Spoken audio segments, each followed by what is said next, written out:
느헤미야 오늘은 이제 5장 할 차례인데 1장부터 한번 쭉 훑어보도록 하겠습니다. 1장에서는 느헤미야의 기도가 나옵니다.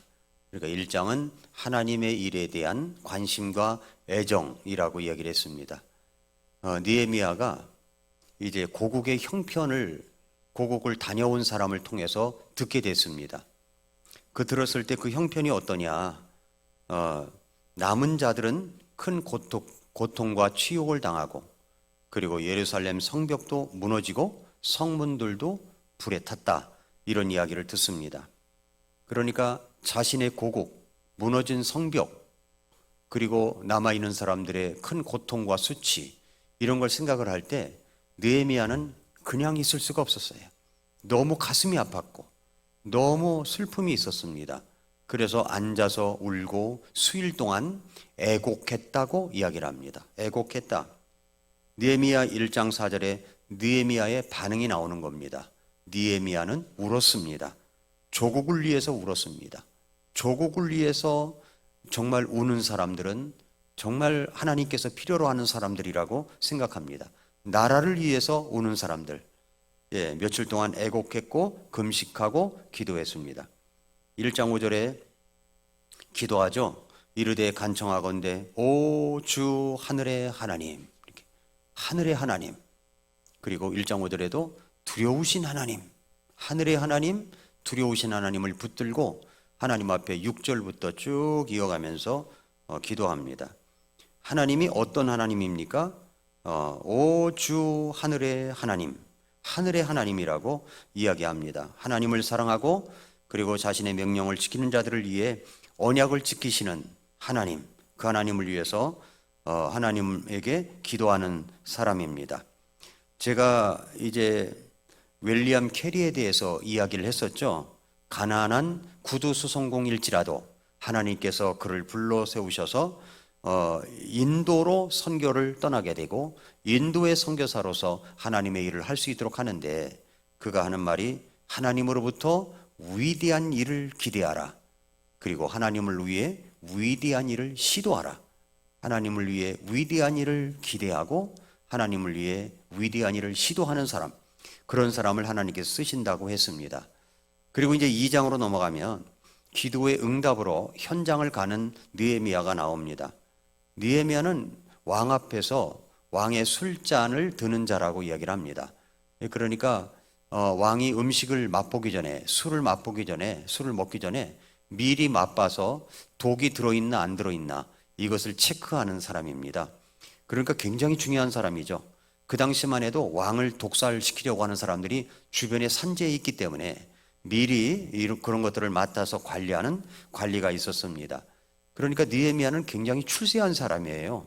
바벨론 포로로 끌려간 포로 중에 한 사람입니다. 그런데도 불구하고 왕의 신임을 얻어서 자기 측근에서 왕을 보호하는 사람이 됐습니다. 근데 그 마음에 큰 고통이 있다 보니까 얼굴에 나타났습니다. 얼굴에 근심 있는 사람들을 보면은 근심 어린 얼굴을 하고 있으면 속에 마음에 근심이 있는 겁니다. 그런데 느헤미야가 그랬습니다. 그 슬픔이 있는 이유를 이제 왕 앞에 이야기를 합니다. 그러면서 이야기를 해요. 왕이 말하기를 네가 무엇을 원하느냐 라고 할 때 느헤미야가 대답하기를 2장 5절에 왕이 만일 기뻐하신다면, 내가 왕 앞에서 호의를 입은 사람이라면 나를 유다로, 내 조상들의 돌무덤이 있는 도시로 나를 보내주십시오. 그리고 거기 가서 건축하게 해 주십시오. 그러니까 자기를 예루살렘 총독으로 보내달라고 이야기하는 겁니다. 그래서 왕은 이제 묻기를 뭐라고 묻느냐면 네 여행이 얼마나 걸리겠느냐, 어느 때 돌아오려느냐 하면서 보내기를 아주 기뻐했습니다. 기뻐했어요. 그랬을 때 느헤미야는 기도만 했던 사람이 아니라 기획하고 준비까지 끝낸 사람이었다. 3개월 동안 기도하면서 내가 돌아가면은 시간이 얼마나 걸리고, 거리 측정도 하고 시간이 얼마나 걸리고, 그리고 이 성벽을 재건하는 데는 어떤 제목들이 필요하고 무엇이 필요하고 인력 동원은 얼마나 하며 무엇을 해야 될 것인가 하는 것까지도 가보진 않았지만 미리 상상을 하는 겁니다. 기획을 해요. 그리고 도착하자마자 거기에서 이제 현장을 답사하는 느헤미야의 모습을 볼 수가 있습니다. 느헤미야는 기도만 한 것이 아닙니다. 느헤미야는 기획까지 했어요. 계획까지 세웠습니다. 그러니까 우리는 기도만 하면 안 됩니다. 예, 계획까지 세워야 됩니다. 계획까지 세워야 돼요. 저는 최근에 이제 다이어리 하나를 구입한 것이 있는데, 이게 뭐냐면 3년치 다이어리가 쓸 수 있게 돼 있더라고요. 25년, 26년, 27년. 야, 이 다이어리가 나를 위해서 나왔구나. 우리가 이제 3년간을 이제 프로젝트를 진행해야 되는데 이게 나를 위해서 나왔구나 싶어서 언론이 이제 구입을 했습니다. 그리고 매일매일 제가 하나님 앞에 드리고 싶은 내용들을 거기다가 기도문을 써놓습니다. 내가 생각하는 것들, 그걸 그리고 6개월 후에 앞으로 9월 달에 어떤 일이 있을 것인가까지도 거기다 써놓습니다. 그러면 2025년 오늘 1월 12일이죠. 1월 12일 날 내가 써놓은 거를 26년도 1월 12일 날 또 쓸 것이고 27년도 1월 12일 날 또 쓰게 될 것입니다. 그러면 세 개를 비교하게 되겠죠. 무슨 일이 일어났고 그날 어떤 제목을 기도했는데 이게 이루어졌는가 어떻게 됐는가 하는 것까지도 3년 동안 한눈에 볼 수 있는 것이었습니다. 매일의 그런 어떤 카렌다를 볼 수 있는 것이어서 아주 참 좋았던 적이 있습니다. 너무 좋아서 요즘에 계속 그걸 붙들고 쓰고 기도하고 그랬던 적이 있어요. 제가 우리 교회가 이제 여기로 이사 오기도 전에 어떤 분이 저에게 카렌다를 하나 보내줬는데 카렌다가 10년 다이어리가 있었더라고요.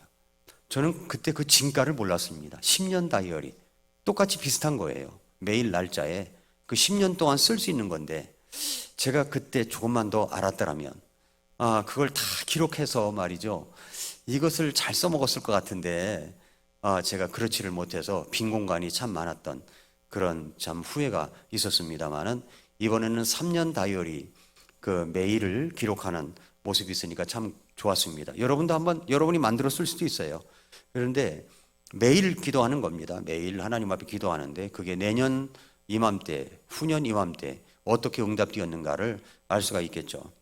그러니까 무조건 기도만 하는 게 아니라 구체적인 계획을 세워서 내가 지금 오늘 해야 될 것이 무엇인가를 생각하고 나아간다는 거죠. 느헤미야가 그런 계획을 세웠습니다. 그런데 왕이 묻는 겁니다. 네 여행이 얼마나 걸리겠느냐, 어느 때 돌아오려느냐, 왕이 묻는 거예요. 그러면 이건 기도만 한 사람은 대답을 못해요. 그런데 이 느헤미야는 이제 프리젠테이션을 하죠. 프리젠테이션을 하면서 제가 어느 기간까지 갔다가 언제 돌아올 것입니다라고까지도 이야기를 하면서 추가적으로 왕이 기뻐하시면 강 건너에 총독들에게 편지를 써주셔가지고 내가 유다로 잘 들어갈 수 있게 하시고 거기에 또 삼림을 지키는 자가 있는데 그분에게도 편지를 보내서 그 집에 속한 전당의 문들과 도시의 성벽과 내가 들어갈 집을 짓기 위한 들보를 만들도록 해 주십시오. 이게 엄청난 요청이잖아요. 왕은 그 정도까지는 다 할 수 있습니다. 그렇죠? 명령만 내리면 되니까. 그러니까 왕에 걸맞는 요구를 한 겁니다. 그랬더니 자기는 하기가 어렵죠. 내 수준으로 기도한 게 아니라 왕의 수준으로 기도를 한 겁니다. 그랬더니 왕이 허락을 했습니다. 그리고 이제 느헤미야가 일행과 함께 예루살렘에 돌아오는 이야기가 2장에 기록되어 있고, 지도자는 일찍 일어난다고 그랬죠. 현장을 빨리 돌아봅니다. 그리고 모든 걸 파악한 다음에 이야기를 하는데 그 현장을 파악한 다음에 이야기하는 내용이 오늘 17절입니다. 그 뒤에 내가 그들에게 이르기를 우리가 당하고 있는 고난을 너희가 보고 있도다. 현장을 살펴보니까 실제적으로 이 나라가 어떤 고통을 당하고 있고 어떤 고난을 당하고 있는지를 다 파악을 한 겁니다. 예루살렘이 피폐하게 남아있고 그곳에 성문들이 불탔으니 오라 우리가 예루살렘 성벽을 건축하여, 이 말에는 많은 의미가 들어가 있죠. 예루살렘 성벽을 건축한다는 것은 우리가 예루살렘 성을 이렇게 보호하는 보호대를 건축한다는 것이고, 그뿐만 아니라 하나님과의 관계를 다시금 일으킨다는 그런 프로젝트가 들어있는 겁니다. 그러면서 다시는 치욕거리가 되지 말자. 하나님을 떠나서 내 마음대로 살아갔다는 것이 이것이 얼마나 큰 치욕거리인가 느헤미야는 생각을 해서, 그리고 하나님 앞에 기도하면서 백성들에게 이야기를 한 겁니다. 그때 이 백성들이 대답이 중요해요. 뭐라고 그랬냐면은 내가 그들에게 내 위에 선하게 임하신 내 하나님의 손과 또한 왕인에게 하신 말씀을 고하였더니 그들이 이르되, 그들이 대답하는 겁니다. 우리가 일어나 건축하자. 스스로 일어난 거예요. 스스로 일어난 거. 억지로 잡아 당긴 게 아닙니다. 스스로 우리가 일어나 건축하자 하면서 이렇게 하여 그들이 자기 손을 강하게 하여 선한 일을 하려 했다라고 말씀을 하고 있습니다. 이제 지도자와 백성들의 공동적인 목표가 세웠습니다. 그러나 이런 일을 하면 꼭 옆에서 비웃는 사람들이 있습니다. 노골적인 아니지만 뒤에서 비웃고 조롱하는 사람들이 꼭 있다는 것을 우리가 알아야 됩니다. 2장 19절에 보면은 산발랏, 그 다음에 도비야, 게셈, 이 세 사람은 꼭 등장하는 인물이에요. 항상 이 세 사람들이 걸림돌입니다. 뭐라고 합니까? 그 말을 듣고는 우리가 일어나 건축하자 이랬더니 그 말을 듣고는 비웃고 업신여겼다는 겁니다. 비웃고 업신여기는 사람들, 너희가 행하는 일이 무엇이냐? 왕을 배반하려 하느냐? 왕을 배반하려 하느냐? 민족이 포로로 잡혀 있어서 하나님과의 관계를 망가뜨려 놓고 민족이 포로로 잡혀 있는 이 현실을 안타깝게 생각하면서 다시 우리는 수치를 당하지 말고 일어서자 하는 말에 공감대를 느끼는 게 아니라 바벨론 왕을 생각하면서 야, 네 바벨론 왕을 배신하려고 하는 거야? 이런 식으로 말을 하니까 이런 매국노가 세상에 어디 있겠습니까? 그러자 이제 호른 사람 산발랏, 암몬 족속인 종 도비야, 아라비아 사람 게셈의 그런 부정적인 영향력에도 불구하고 이제 출발을 시작한 겁니다. 3장을 넘어가서 3장에 보면은 협력의 사역이라고 그랬죠. 3장에 가장 자주 나오는 말이 뭐냐면 그 다음은 이라는 말이 나옵니다. 그리고 여러 조직이 나와 있다고 그랬죠. 다양한 직업을 가진 사람들이 나와 있다고 그랬습니다. 여러분, 어떤 일을 할 때 협력의 사역이 필요한 겁니다. 저는 어제 우리 153 콘서트를 할 때 10년이다 보니까 모든 것들이 진짜 수준급이더라고요. 제가 생각하는 것보다 그 이상으로 수준급이더라고요. 정말 잘하더라고요. 근데 뒤에서 숨어서 일하는 사람들, 음식 준비하고 데코레이션하고 이런 여러 가지 방송 또 영상을 만드는 거, 이런 모든 것들이 참 마음속에 저는 돌아가면서 참 기뻤어요. 이분들이 티내지 않고 이렇게 헌신하는 모습이 참 아름답다. 느헤미야 3장을 생각했습니다. 협력하는 것, 협력하는 아름다운 모습들, 이런 것들이 이제 있을 때 교회가 건강하게 아름답게 되어갈 수가 있다는 겁니다. 공동의 목표를 향해서도 마찬가지라는 거죠. 나아갈 때 우리는 잘 조직되어 사역하는 모습이 필요한 겁니다. 자원하여 헌신해서 부족한 것을 내가 드리고 참 주님 앞에 쓰임받는다는 것보다 더 큰 것이 어디 있겠습니까? 내 교회를 삼아서 참 움직인다는 것은 하나님께서 축복하실 일이고, 그런 사람은 하나님이 그 상급을 흐리지 않습니다. 지나가는 나그네에게도 냉수 한 그릇이라도 시원하게 대접하는 사람을 하나님께서 그 상을 흐리지 않는다고 하시는데, 주님의 몸된 교회를 위하여 그렇게 헌신하는 사람, 그분들의 상급을 흐리게 하시겠습니까? 절대 그렇지 않습니다. 주님이 다 기억하시고 분명히 축복을 해 주신다는 사실입니다. 그래서 이제 문짝을 달고 건축하고 쌓아 올리고 들보를 얹고 문짝과 자물쇠와 빗장을 달고 보수도 하고 이런 일들이 일어나고 있습니다. 연못도 팠어요. 다양한 직업을 가진 사람들이 나왔다고 그랬습니다. 종교 지도자들 1절, 22절, 28절에 보니까 대제사장과 제사장들이 나오고 공예 기술자들, 금세공업자들도 나온다고 그랬죠.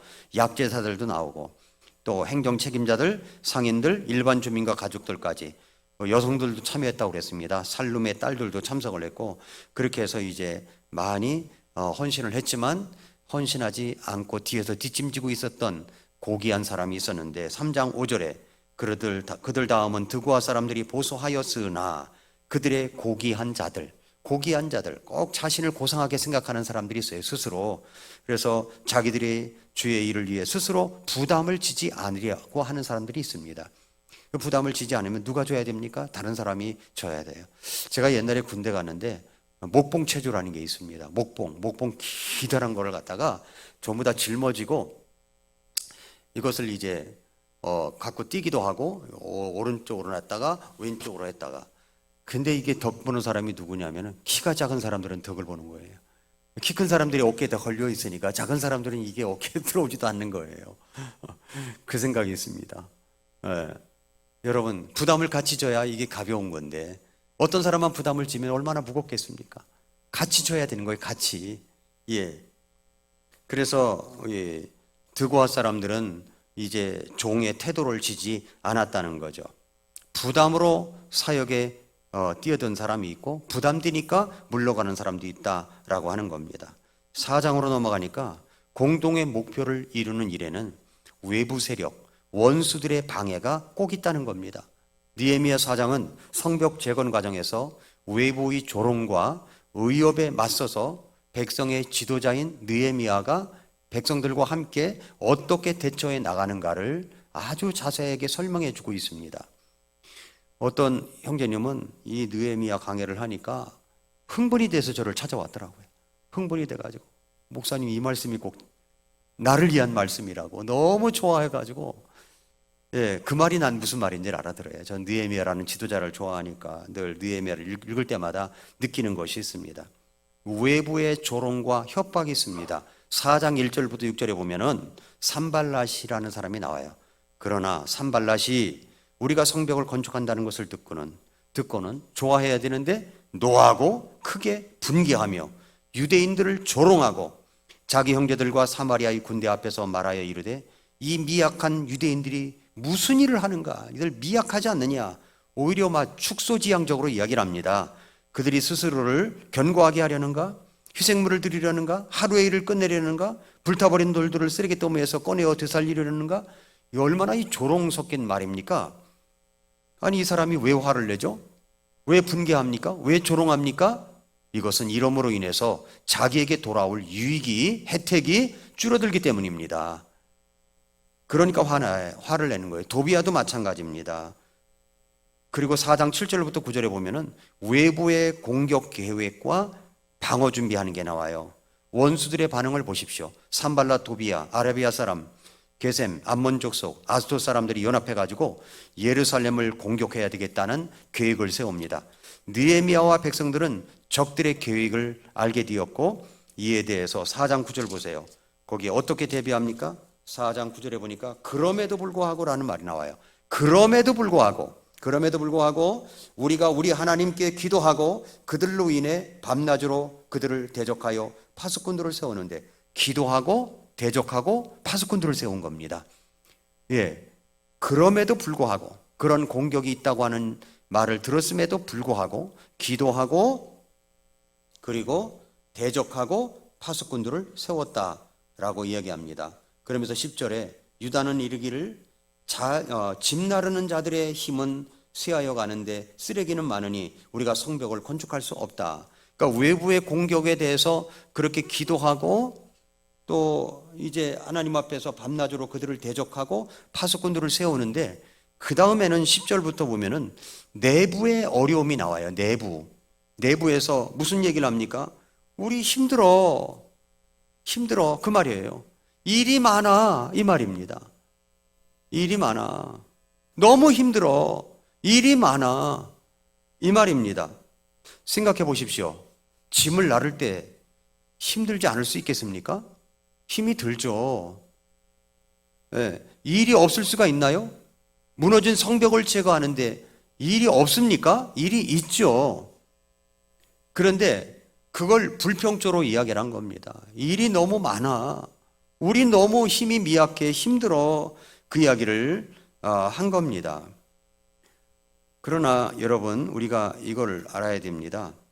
뭘 알아야 되냐면은 11절 12절 말씀해 보니까 우리의 대적들은 이르기를, 대적들은 또 뭐라고 그러냐면 내부에서도 그렇게 불평하는 소리가 나오는데 대적들이 말하기를 우리가 그들 사이로 한가운데로 들어가 그들을 죽이며, 살해 협박도 합니다. 죽이며 그 일을 그치게 할 때까지 그들이 알지도 못하고 보지도 못하리라 하며 그들 곁에 거하는 유대인들은 와서 10번이나 우리에게 이르기를 너희가 어디서 떠나 우리에게 돌아오려고 하든지 그 모든 곳에서부터 그들이 너희를 덮치리라.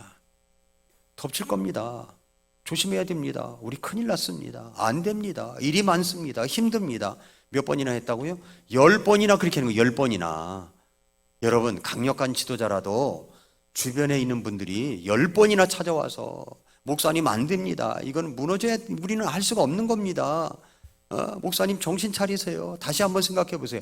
10번이나 이야기했다고 그러면은 아마 그냥 주저앉을지도 몰라요. 그러나 느헤미야가 어떡합니까? 14절 보니까 또 내가 살펴본 뒤에 일어나 고귀한 자들과 치리자들과 백성 중에서 남은 자들에게 이르기를. 누가 와서 이야기했던 거예요? 고귀한 자들. 고귀한 자들이 와서 얘기했던 거예요. 뭐라고 그랬습니까? 너희는 그들을 두려워하지 말라. 위대하시고 두려우신 줄을 기억하고 너희 형제들과 아들, 딸들과 아내들과 집들을 위해 싸우라. 누구를 위해 싸우는 거예요? 누구를 위해 싸워요?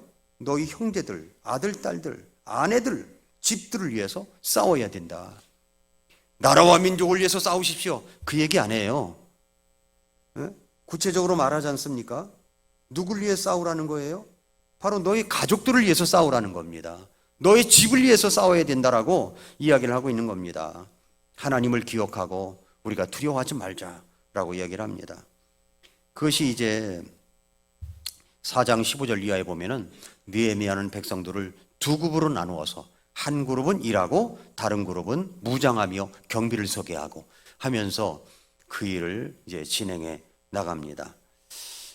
그리고 나서 이제 5장으로 넘어갑니다. 이제 오늘 5장을 넘어가다 보니까 우리가 큰 사역을 진행하다 보면 내부에서 일어나는 문제가 있을 수 있습니다. 큰 사역, 프로젝트를 수행하다 보면 방해 요소가 외부의 공격이 아니면 내부의 문제로 무너질 수 있는 가능성이 있다는 겁니다. 5장은 내부의 문제가 발생합니다. 유대 공동체 내부에서 경제적인 불평등과 그로 인한 갈등이 일어났습니다. 5장 1절부터 5절에 보면은 백성들의 불평과 어려움이 나와요. 어떤 불평이냐? 세 가지 주요 불평이 나옵니다. 첫째, 곡식이 부족하여 굶주리는 자들이 있다는 겁니다. 그 다음에 두 번째, 빚으로 인해 땅과 포도원을 담보로 잡힌 자들이 나옵니다. 세 번째, 빚 때문에 자녀를 종으로 팔아야 하는 자들이 나오는 겁니다. 그러니까 유대인들이 성벽을 재건하는 동안에 농사를 지을 시간이 부족했고 가뭄과 경제적 어려움이 겹치면서 갈등과 불만이 생기기 시작했습니다. 그래서 가난한 자들은 생계를 유지하기 위해 먹고는 살아야 되니까 자신의 땅과 포도원과 집을 담보로 돈을 빌렸고 빚을 졌고 나중에는 자녀를 노예로 팔아야만 되는 극단적인 상황까지 가게 된 겁니다. 일부 부유한 유대인들, 이들이 동족들에게 고리대금을 행하면서 착취하는 것 때문에 문제가 더 심각하게 된 것입니다. 그래서 이제 5장 1절부터 5절까지는 백성들의 불평과 어려움이 무엇인가를 이야기하고 있고 5장 6절부터 11절까지는 느헤미야의 분노와 해결 방안 제시가 나옵니다. 5장 6절, 느헤미야가 아주 분노를 하죠. 5장 6절을 보세요. 5장 6절 보니까 내가 그 사람의 부르짖음과 이런 말을 듣고 크게 분노했다고 그랬습니다. 크게 분노했어요.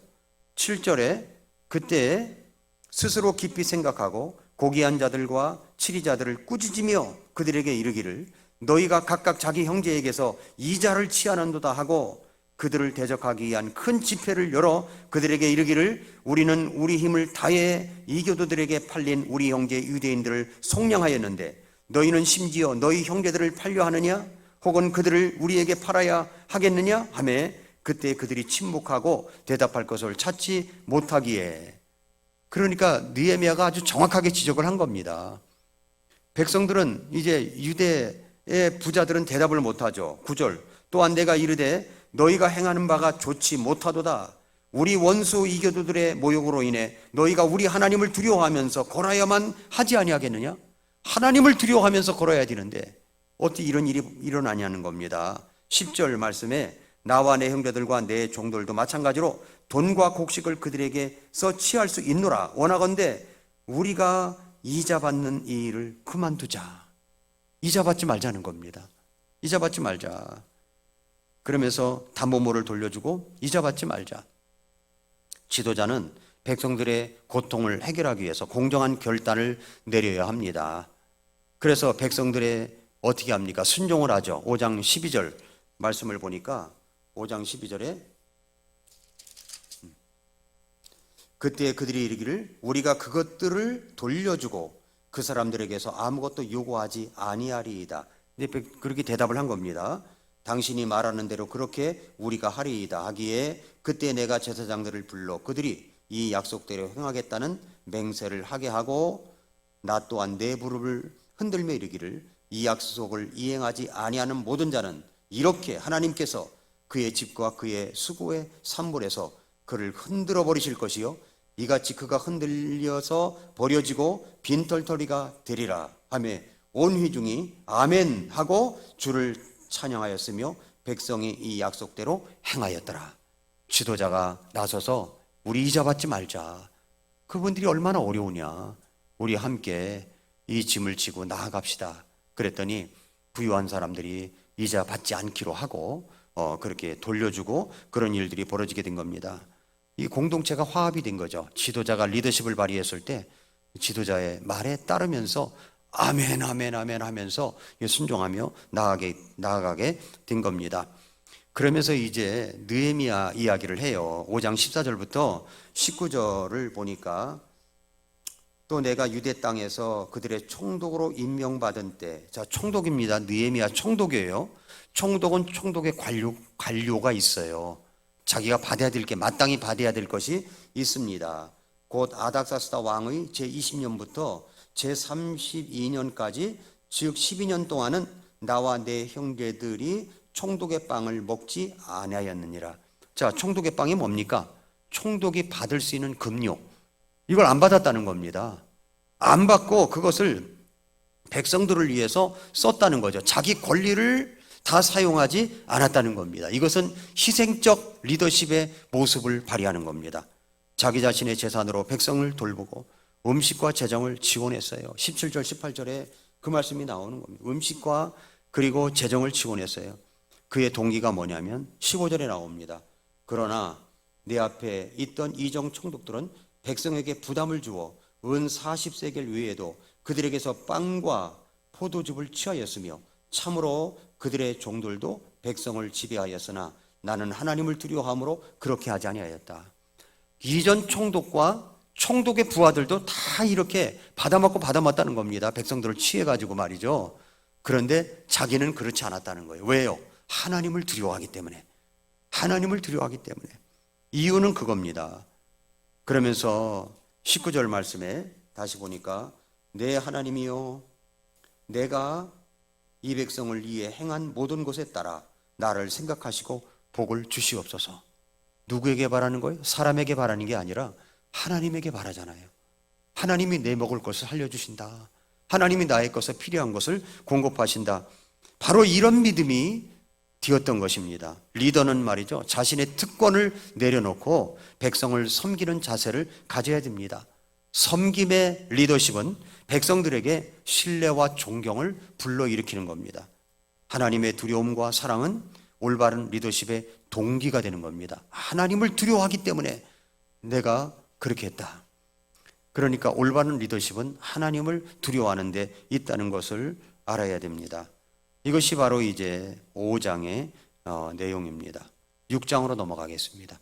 6장은 지도자 느헤미야를 공격하는 사람들의 방해와 음모입니다. 그 사람들의 이름이 나오죠. 6장 1절 한편 산발락과 도비아와 아라비아 사람 게셈입니다. 6장 1, 2절 지도자인 느헤미야를 만나자고 하면서 모든 사역을 지연시키려고 이야기하고 있습니다. 뭐라고 이야기합니까? 2절에 산발락과 게셈이 내게 사람을 보내어 이르기를 오라 우리가 오노 평야의 마을들 중 어느 하나에서 함께 만나자. 함께 만나자는 거예요. 우리 만나서 좀 이야기 좀 하자. 왜 그래요? 그들은 내게 악한 일을 하려고 생각한 거예요. 만나면 죽여버리겠다 이렇게 생각했는지도 모르죠. 오노 평지에서 만나자. 오노 평야의 마을들 중 어느 하나에서 만나자. 오노 평야에서 만나자라고 얘기를 한 겁니다. 그래서 늘 저는 이 부분에 있었죠. 대답을 할 때 느헤미야가 뭐라고 대답했을까? 오노 평야에서 만나자. 그랬더니 느헤미야가 대답하기를 뭐라고 했다고요? 오, 노 했던 거예요. 노한 거예요. 안 만난다는 거죠. 안 만난다. 왜요? 만날 필요가 없는 거예요. 그러니까 쓸데없는 사람들을 만나서 에너지 소비할 필요가 없는 겁니다.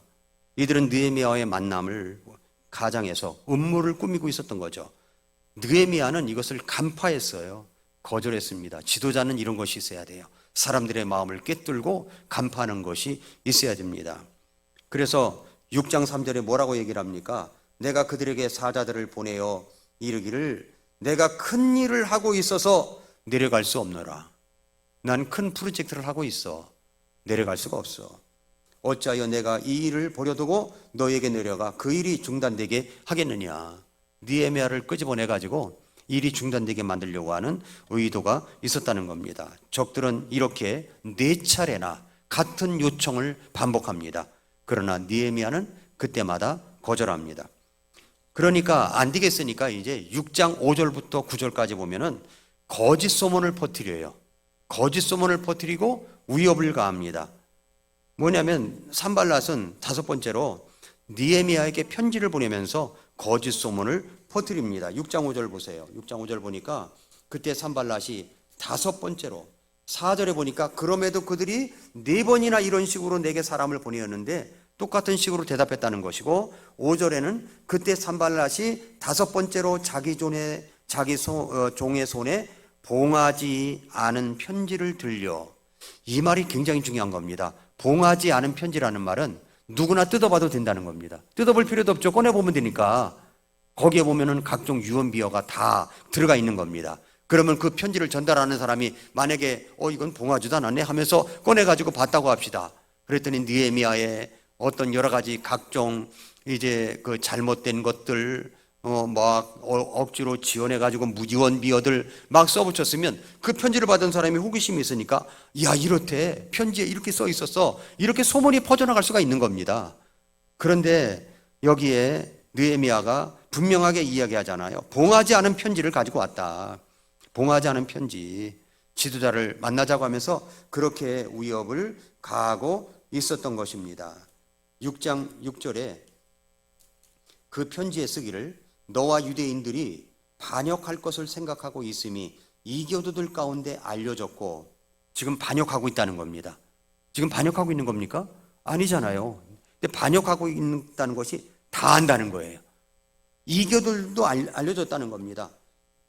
가수무가 그에게 그것을 말하나니 그런 까닭으로 네가 성벽을 건축하여 이 말들대로 그들의 왕이 되려 하는도다. 네가 또한 예루살렘에서 너에 대해 선포할 대언자들을 임명하여 그들이 유다의 왕이 있다 하고 말하게 하였으니 이제 이 말들대로 그 일이 왕에게 알려지리라. 그러므로 이제 오라 우리가 함께 의논하자. 이런 소문이 다 있어. 너 그렇게 말했다면서. 그러니까 만나서 우리 같이 한번 이야기하자. 대안을 세워야 되잖아. 이렇게 이야기를 했다는 겁니다. 여러분, 가짜들은요 유언비어를 굉장히 잘 만들어내요. 제가 이번에 신문들을 보니까 추론들을 기정사실화해서 기사를 내더라고요. 추론을. 일어나지도 않는 일들이에요. 이걸 기정사실화해서 아예 보도를 하더라고요. 근데 그걸 다시 없던 걸로 하려면 엄청난 에너지가 들어가는 겁니다. 그걸 없던 걸로 만들려면. 그러니까 지금 유언비어가 얼마나 많은지 몰라요. 지금 우리 시대에도 유언비어가 얼마나 많은지 모릅니다. 우리도 마찬가지입니다. 우리가 어떤 프로젝트를 하고 어떤 것을 갈 때 주변에서 말이죠. 유언비어를 만들어냅니다. 없는 이야기도 만들어내요. 그게 한 건너 가면은 아프다더라, 감기래, 기침심에, 독감이래, 코로나래. 그 사람 죽을지도 몰라. 병원에 입원했대. 나중에 죽었대. 이렇게 나가는 거예요. 소문이라는 게 그런 겁니다. 그러니까 우리도 이런 것에 대해서 조심해야 된다는 겁니다. 특별히 하나님의 일을 하는 데 있어서 마귀 사탄은 주변 사람들을 이용해서 아니면 알려진 사람을 이용해서 어떤 신뢰도가 있는 사람을 통해서 그런 일들을 만들어낼 수가 있다는 겁니다. 그러니까 우리가 조심해야 되는 겁니다. 여기 보세요. 느헤미야를 공격하잖아요. 안 되니까 느헤미야 한 사람만 허물어뜨리면 다 무너지는 겁니다. 6장에 와서 산발랏, 도비야, 게셈이 그 일을 하고 있는 겁니다. 느헤미야를 해치기 위해서 유인하고 있는 거죠. 소문과 의협에 대한 대처법이 뭡니까? 느헤미야는 뭐라고 그래요? 6장 6절 7절 보세요. 7절 보세요. 네가 또한 예루살렘에 너에 대해 선포할 대언자들을 임명하면서 뭐 왕이 되겠다고 하는구나. 이제 우리가 함께 의논하자. 그랬더니 8절에 그때 내가 그에게 사람을 보내어 이르기를, 변명을 해야 됩니다. 아니면 아니라고 이 얘기를 해둬야 돼요. 가만히 있으면 안 됩니다. 가만히 있으면 뭐라고 합니까? 보내어 이르기를, 네가 말하는 것 같은 그런 일들은 내가 하지 아니하였고 네가 네 마음에서 그것들을 꾸며 내느니라. 분명히 이야기하죠. 이 말을 하는 거하고 안 하는 거하고는 차이점이 엄청납니다. 아닌 것은 아니라고 얘기를 해야 돼요. 삼자대면도 시켜야 됩니다. 삼자대면도 불러서 이야기를 해야 되는 겁니다. 언젠가 아주 오래전이에요. 저를 굉장히 사랑하는 분이 한 분이 계세요. 근데 우리 교회에 다니는 분은 아니에요. 다니는 분은 아닌데 딴 교회의 어떤 분인데 저에 대해서 굉장히 안 좋은 소문을 퍼뜨린 거예요. 뭐 비성경적이다 뭐다 하면서. 그래서 저야 몰랐죠. 근데 그분이 도대체 최영열 목사님에 대해서 그런 얘기를 하고 다닌 사람이 누군가를 찾아낸 겁니다. 그 말을 했던 사람을 추적했어요. 그래가지고 누가 그러더냐? 그러니까 누가 그러더라? 누가 그러더냐? 누가 그러더라? 그렇게 해서 어느 날 뜬금없이 어떤 분이 저에게 전화를 온 거예요. 왜 그러냐? 그랬더니 목사님 죄송합니다. 제가 그랬습니다. 뭘 그랬다는 건지도 잘 모르겠는데 그랬다는 거예요. 그래서 사과를 받았다니까요. 제가 아닌 것을 추적한 거예요. 이분이. 왜냐하면 그분은 저를 아끼는 분이에요. 우리 교회 나오는 분은 아니에요. 굉장히 저를 사랑하고 아끼는 분이에요. 그래서 막 찾아낸 거예요. 찾아내가 추적해서 딱 붙들어 매가지고 최영열 목사님한테 전화를 해서 사과하라. 그래서 사과했어요. 그런데 목사의 당사자 입장에서는 그렇게 하지 못합니다. 하기 어려워요. 이렇게 아닌 것은 사실 또 아니라고 이야기를 해야 되는데 그렇지 못하고 입을 꾹 다물고 누구 하나 다칠까 봐 넘어갈 때도 상당히 많다는 겁니다. 그래서 이 느헤미야는 거짓 소문과 위협에 대해서 분명하게 단호하게 그건 네가 꾸며낸 일이야. 네가 꾸며낸 일이야 라고 이야기를 합니다. 그는 하나님께 기도를 합니다. 6장 9절을 보세요. 6장 9절 보니까 이는 그들이 다 우리를 두렵게 하며 이르기를, 사실 두려운 마음을 갖게 한다는 거죠. 누군가 나에서 좋지 못한 이야기를 하고 다닐 때 사실 우린 두렵지 않습니까? 두렵게 하며 이르기를 그들의 손이 약하게 되어 그 일을 그치고 그것을 이루지 못하리라 하였기 때문이라. 그러므로 뭐 했어요? 오 하나님이여 이제 내 손을 강하게 하시옵소서. 기도하잖아요. 사실 기도밖에 없어요. 내 손을 강하게 해달라고 하나님 앞에 기도를 했습니다. 이것은 이제 거짓과 소문은 하나님의 사역을 방해하려는 도구로 사용될 수가 있는 겁니다. 리더는 이것에 흔들리지 않고 진실에 기반해서 행동해야 된다는 겁니다. 기도라고 하는 것은 리더가 방해를 극복하고 사역을 지속할 수 있는 힘을 주는 겁니다. 6장 10절부터 14절까지 보면은 내부의 음모가 나와요. 내부에. 꼭 외부 아니면 내부예요. 거짓 대언자의 위협입니다. 그 중에서 누가 있냐면 6장 10절에 보니까 스마야라는 사람이 나와요. 그 뒤에 내가 무헤다벨의 손자여 들리아의 아들인 스마야의 집에 갔는데 그가 갇혀 있더라. 스마야의 집에 갔습니다. 갇혀 있더라. 그가 이르기를 그들이 너를 죽이려 오리니 우리가 하나님의 집에서 성전 안에서 함께 만나고 성전의 문들을 닫자. 참으로 밤에 그들이 너를 죽이러 오리라. 스마야가 이야기하니까 너를 죽이러 올 테니까 성전에 가서 문 닫고 있자. 그 말인 겁니다. 그래서 뭐라고 얘기합니까? 여기에 느헤미야가 이것을 간파한 겁니다. 이게 도대체 무슨 일이냐 간파한 거예요. 간파해가지고 내가 성전 안으로 들어가는 것은 부당하다 하면서 거절합니다. 11절 내가 이르기를 나 같은 사람이 도망하겠느냐? 내 처지에 있으면서 성전에 들어가 자기 생명을 구하려 하는 자가 누가 있겠느냐? 나는 들어가지 아니하리라. 성전 안에 있으면 해치지 못하니까 성전 안에 들어가서 문 닫고 있자, 이런 식으로 얘기를 했겠죠. 그도 보니까 도비아와 산발랏이 스마야를 매수한 겁니다. 매수해서 자신을 비난하거나 겁을 주려 했음을 깨닫고 하나님께 이 문제를 맡기는 거죠. 12절부터 14절에 보면은 보라, 하나님께서 그를 보내지 아니하셨다는 것과 도리어 도비아와 산발랏이 그를 고용하였으므로 그가 나를 대적하여 이 대언을 선포하였다는 것을 내가 깨달았노라. 그런 까닭으로 그가 고용되었으니 이것은 내가 두려움에 빠져 그렇게 함으로써 죄를 짓게 하려 함이었으며 또 그들이 악한 소문을 내려고 일을 만들어 나를 모욕하려 함이었더라. 내 하나님이여, 도비아와 산발락과 여대언자 노아다와 대언자들 중에 남은 자들이 나를 두렵게 하려 하였으니 그들의 이 소행대로 그들을 생각하시옵소서. 만약에 성전에 가서 숨었다고 합시다, 느헤미야가. 그럼 뭐라고 소문을 퍼뜨릴까요? 느헤미야가 두려움에 떨어서 지 혼자 살겠다고 성전 안에 들어가 있어, 이렇게 소문을 내가지고 그런 지도자를 너희들이 따르면 어떡하느냐, 그런 지도자는 무너져야 된다, 그러면서 아마도 허물어뜨렸을 것 같아요. 상상이 가죠? 그렇게 이 거짓을 지어내는 사람들은 각종 모함으로 그 일을 그렇게 만든다는 겁니다. 이제 성벽 재건의 15절부터 16절에 보니까 완성과 적재자들의 반응이 나옵니다. 드디어 어떻게 됐습니까? 15절, 16절 말씀해 보니까 이렇게 성벽이 52일 만에 엘르월 25일에 완성되매. 할렐루야 아닙니까? 52일 만에 완성이 됐대요. 52일 만에 기적 같은 일들이 벌어졌습니다.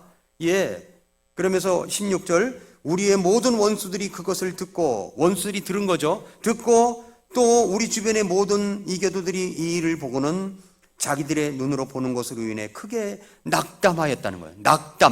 낙담하였으니 이는 우리 하나님께서 이 일을 이루신 것을 그들이 깨달았기 때문이라. 저거 사람의 일이 아니었구나, 하나님의 일이었구나. 어떻게 52일 만에 이걸 이룰 수 있는가? 낙담을 하고 말이죠. 두려움에 떨었던 거죠. 두려움에 떨었게 된 겁니다. 이런 일들이 벌어졌습니다. 그뿐만 아니라 17절부터 보면은 또한 그 당시에 유다의 고귀한 자들이 꼭 나와요. 고귀한 자들이 도비아에게 많은 편지를 보냈고, 꼭 이제 안에 있는 사람이 이 도비아하고 내통을 한 겁니다. 고귀한 사람, 부담지기 싫어하는 사람, 이런 사람들이 빠져나갈 구멍을 만들기 위해서 도비아의 편지도 그들에게 왔으니 이는 그가 아라의 아들 스가냐의 사위가 되었고 그의 아들 여호하나니 베레기야의 아들 무슬람의 딸을 취하였으므로 유다에서 그에게 맹세한 자들이 많았기 때문이더라. 또한 그들이 그의 선한 행실을 내 앞에서 보고하고 내 말들도 그에게 전하였으므로 도비아가 편지를 보내 나를 두렵게 하려 하였더라. 그러니까 내부와 내통이 돼가지고 어떻게 합니까? 느헤미야 지도자를 두렵게 만들려고 하는 이런 일들이 벌어지게 된 겁니다. 느헤미야 6장은 뭐냐면 하나님의 사역을 방해하는 음모를 분별할 줄 알아야 되는 겁니다. 음모를. 두려움에 흔들지 말고 하나님을 의지해야 됩니다. 하나님께 모든 영광을 돌려야 되는 겁니다. 그게 6장의 교훈이에요. 자, 오늘 7장까지 하겠습니다. 7장 성벽 재건 이후에 예루살렘 공동체의 조직과 그리고 정비입니다. 느헤미야 7장은 성벽 재건 이후에 예루살렘 공동체의 조직과 정비를 다루는 중요한 장입니다. 자, 외적 성벽이 완성된 후에 내적인 공동체의 정비와 하나님의 백성으로서의 정체성을 확립하는 과정으로 이 부분을 나눠볼 수가 있습니다. 먼저 7장 1절부터 3절에 보면은 성벽의 완성과 그리고 관리자의 임명 부분이 나와요. 성벽 재건이 완료되고 성문들이 세워졌습니다. 그랬더니 느헤미야가 관리자로 임명하는 사람이 있었어요. 7장 2절에 보니까 내 형제 하나니와 궁궐의 치리자 하나냐에게 예루살렘에 관한 책무를 맡겼으니 이는 그가 신실한 사람으로 많은 사람보다 하나님을 더 두려워하였기 때문이더라. 어떤 사람을 관료로 임명했습니까? 관리자로 임명했어요. 많은 사람보다 하나님을 더 두려워하는 사람. 그러니까 하나님의 일을 맡길 수 있는 사람은 어떤 사람이냐면은 다른 사람보다도 더 하나님을 두려워할 줄 아는 사람. 이런 사람을 관리자로 임명을 한 겁니다. 자, 여기 하나니는 누구예요? 하나니가 느헤미야 1장 2절에서 느헤미야에게 예루살렘 상태를 보고한 인물로 아주 신뢰받는 사람입니다. 하나냐는 느헤미야가 신실하고 하나님을 두려워하는 자, 더 많이 두려워하는 자라고 그랬어요. 더 많이 두려워하는 자를 이제 평가한 인물입니다. 느헤미야는 7장 3절에 성문을 여는 시간과 경비의 배치를 세세히 지시해서 공동체의 안전을 확보합니다. 성문은 몇 시에 열고 몇 시에 닫고 그리고 철저하게 그것을 관리할 수 있도록 합니다. 사역의 지속적인 관리가 필요한 거죠. 성벽을 재건했다고 끝나는 것이 아니라 성문을 지키고 도시를 관리하는 체계가 중요한 겁니다. 어떤 프로젝트를 완성했다고 끝나는 것이 아니라, 그게 중요한 게 아니라 그 이후에 어떤 체계를 계속 유지해 갈 것이냐 하는 것이 굉장히 중요하다는 거죠. 그래서 신실한 지도자를 임명합니다. 느헤미야는 하나님을 두려워하고 믿을 만한 사람을 관리자로 세웠습니다. 리더는 영적 성품과 그리고 책임감을 갖춘 인물로 세우는 것이 중요한 거예요. 아무나 세우는 게 아니라. 7장 4절부터 5절에 보면은 예루살렘에 문제가 있는데 인구가 너무 작았어요. 그래서 과소 인구가 문제가 됐습니다. 성벽은 완성되었지만 예루살렘에 거주하는 백성이 적어가지고 도시는 넓지만 인구가 부족했다고 7장 4절에 말씀을 하고 있습니다. 7장 4절에 당시 그 도시는 크고 광대하였으나 그 안에 백성은 적고 집들은 건축되지 아니하였더라. 자, 그래서 느헤미야는 어떤 일을 벌여지냐면 그의 마음을 감동시키셔서 계보 등록보를 만듭니다. 계보 등록보. 그 백성들을 정비하라는 계획을 세우게 되죠. 그래서 7장 6절부터 보면은 바벨론에서 돌아온 귀환 백성들의 명단을 작성합니다. 7장 6절부터 73절까지 느헤미야가 바벨론 포로에서 돌아온 백성들의 명단을 기록하죠. 이 명단은 에스라 2장의 내용과 유사합니다. 어떤 사람입니까? 각 가문의 사람들을 이야기해요. 제사장, 레위인, 노래하는 자, 문지기, 성전에서 섬길 사람들, 이런 사람들을 다 이제 그 이름을 다 언급합니다. 그리고 7장 60절에 보니까 르디님 사람들, 성전에서 일했던 하층 계급입니다. 그리고 기환을 증명할 수 없는 사람들까지도, 어떤 사람들은 자신의 계보를 증명하지 못했지만 기록이 됐어요. 7장 61절부터 65절까지 그 내용이 나옵니다. 그래서 총 기환자 수가 몇 명입니까? 42360, 42,360명. 42360. 이외에도 가축과 그리고 재산의 목록이 다 언급된 것을 7장까지 그 말씀을 통해서 볼 수가 있습니다. 자, 우리는 여기에서 뭘 보냐면은 7장에서 하나님의 백성의 정체성을 확립하는 장이다 볼 수가 있습니다. 기환한 백성들의 명단을 기록하는 것은 자신들이 하나님의 언약 백성임을 상기시키는 것, 그게 중요한 작업입니다. 나도 거기에 같이 했었지. 42,360명, 42360, 그 명단에 들어가 있는 거예요. 우리도 마찬가지입니다. 우리 하나님의 어떤 일을, 프로젝트를 완성하는 데에는 이름이 다 들어갑니다. 하나님이 기억하시는 겁니다.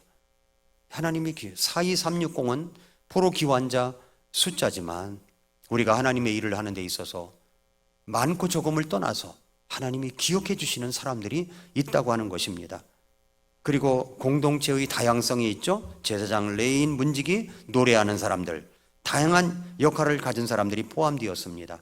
그리고 신앙적 순결의 중요성, 여기에 계보를 증명하지 못한 사람들도 제사장 직분을 수행하지 못하게 했는데 이 공동체의 어떤 영적 순결성을 이야기하는 겁니다.